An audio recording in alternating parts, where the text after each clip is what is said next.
अस्सलाम वालेकुम my dear students. आज की जो वीडियो है it is meant for 11th class students, 11th class education students. तो 11th क्लास एजुकेशन में हम जो है are discussing aims of education.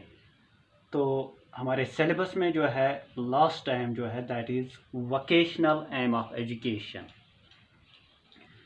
What is vocational aim of education?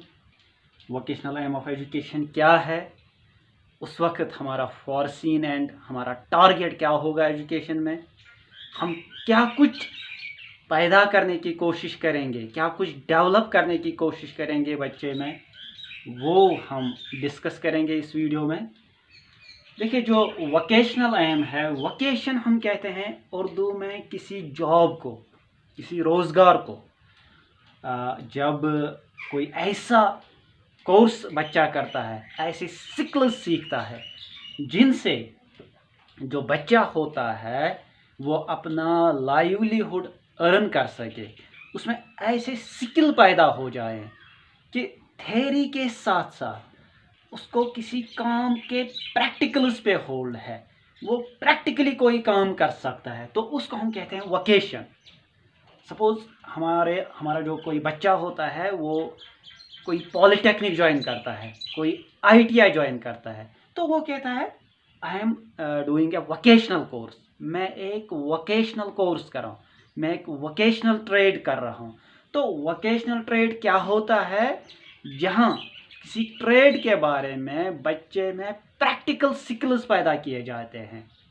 Suppose कोई मैकेनिकल इंजीनियरिंग में पॉलिटेक्निक डिप्लोमा करता है, तो उसको गाड़ियों के बारे में जो डिफरेंट स्किल्स है, how to repair the engine of this car, गाड़ी का इंजन कैसे काम करता है, कैसे फंक्शन करता है, कैसे रिपेयर करना है, गाड़ी के डिफरेंट जो पार्ट्स है उनको हैंडल करना, उनको ठीक करना, उनको उनको ढंग से रखना, जब वो चीज़ें सिखाई जाती हैं तो हम उसको कहेंगे कि ये एक वोकेशनल कोर्स है।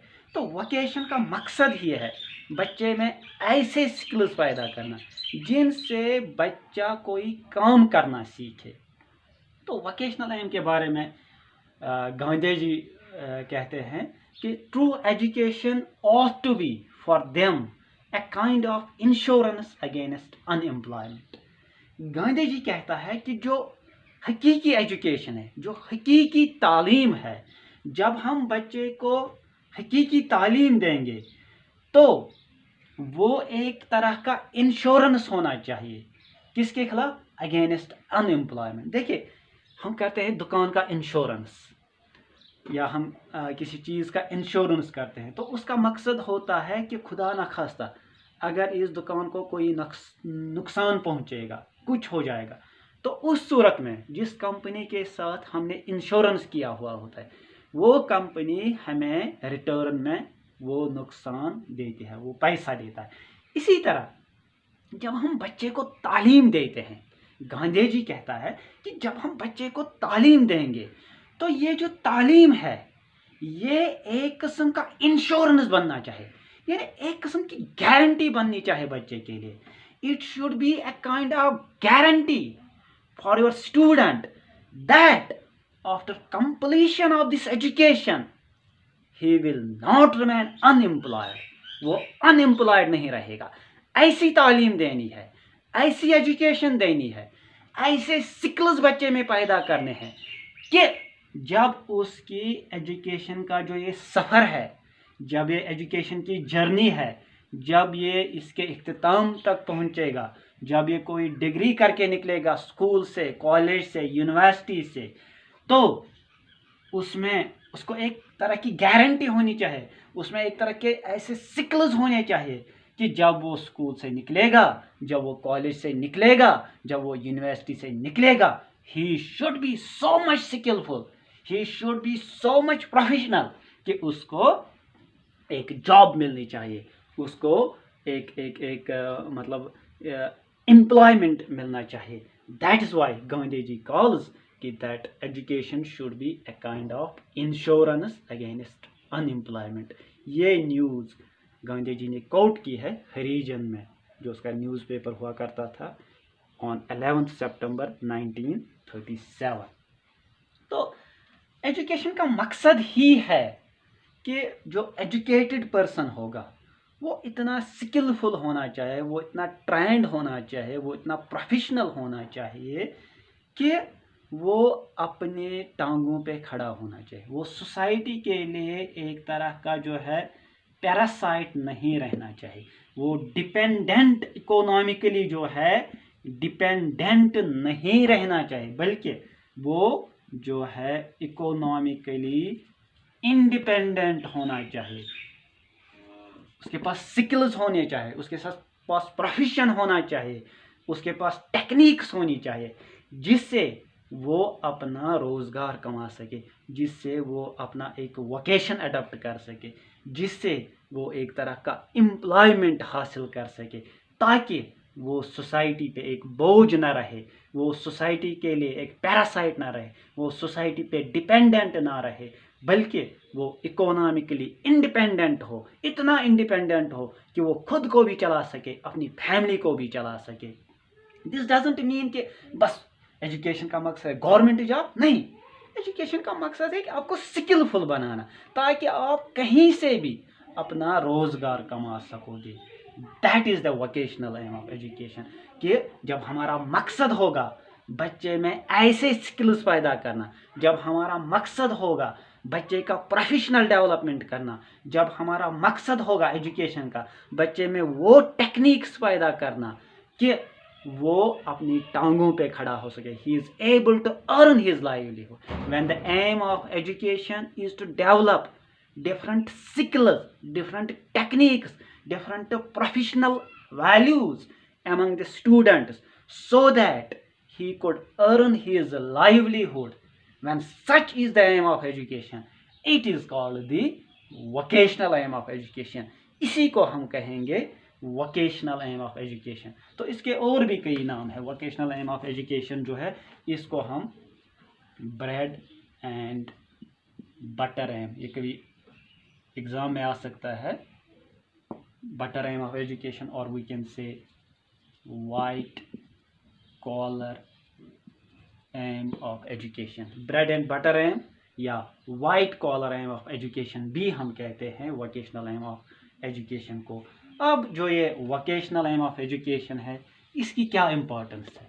जब हम बच्चे को ऐसी तालीम देंगे, जब मकसद होगा ऐसी तालीम देना जिससे बच्चे का वोकेशनल डेवलपमेंट हो जाएगा, तो इसका क्या फ़ायदा होगा? तो इसके जो मेरिट्स हैं, इसका जो फ़ायदा है, तो नंबर 1 पहला जो मेरिट है, जो पहला फ़ायदा है इसका, develops healthy attitude towards work,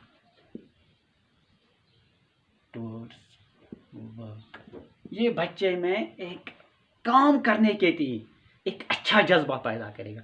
यानी बच्चा काम करने में कोई शर्म महसूस नहीं करेगा। हमें अक्सर क्या हुआ है कि जो हमारा बच्चा होता है PhD करके, MPhil करके, जब हम उसको प्रैक्टिकली काम करने के लिए बोलते हैं, he feels a kind of shyness।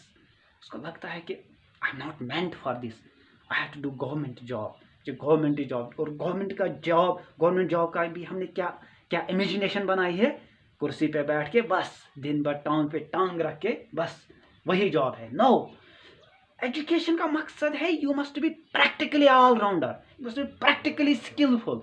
तो जब हमारा वोकेशनल एम ऑफ एजुकेशन होगा, हम बच्चे में पहले से ही काम करने के प्रति एक अच्छा रुझान पैदा करेंगे, उसका एक अच्छा एटीट्यूड डेवलप हो जाएगा टुवर्ड्स वर्क, वो काम करने में कोई शर्म महसूस नहीं करेगा।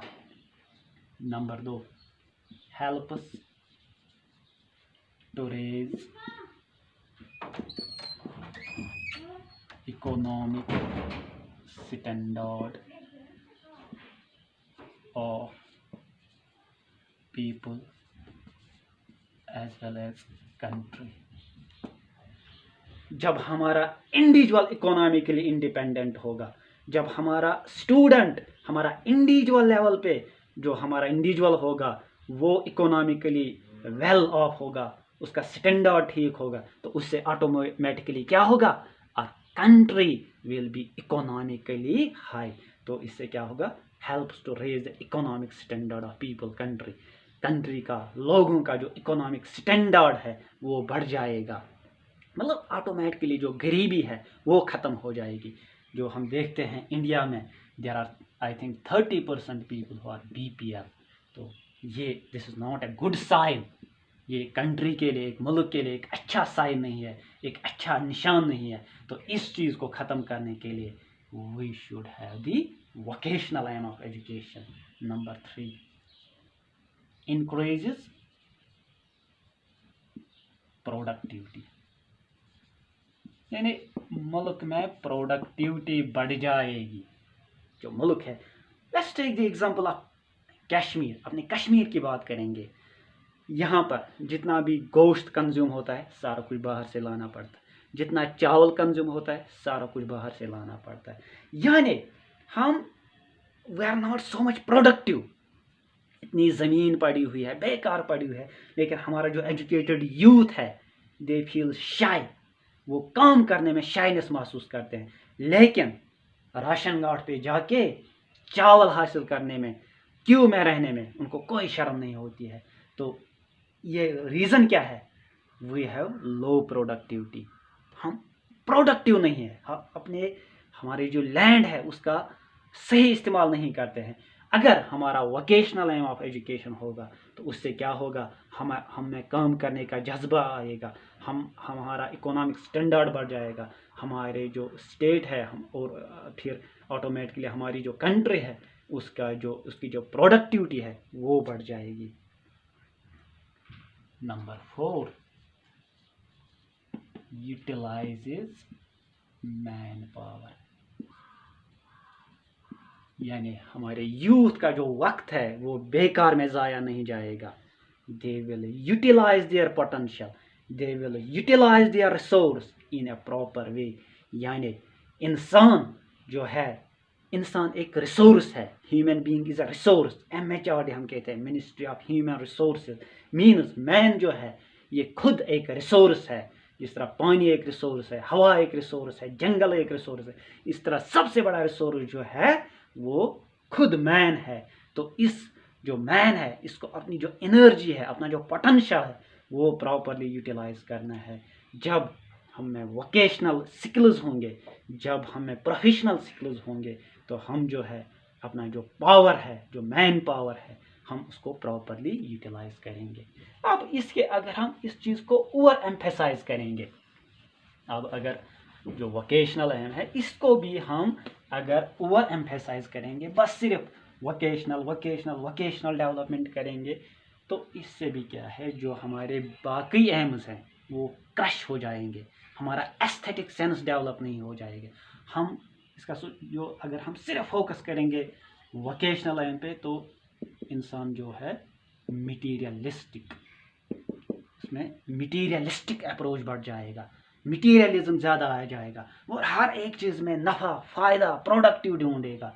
तो उसमें जो ह्यूमन वैल्यूज़ हैं, जो ह्यूमैनिटी है, जिसको जो हमने पढ़ा moral aim of education, spiritual aim of education, वो मॉरलिटी, वो वैल्यूज़, वो रूल्स वो ख़त्म हो जाएंगे। तो इसमें भी हमने एक बैलेंस पैदा करनी है।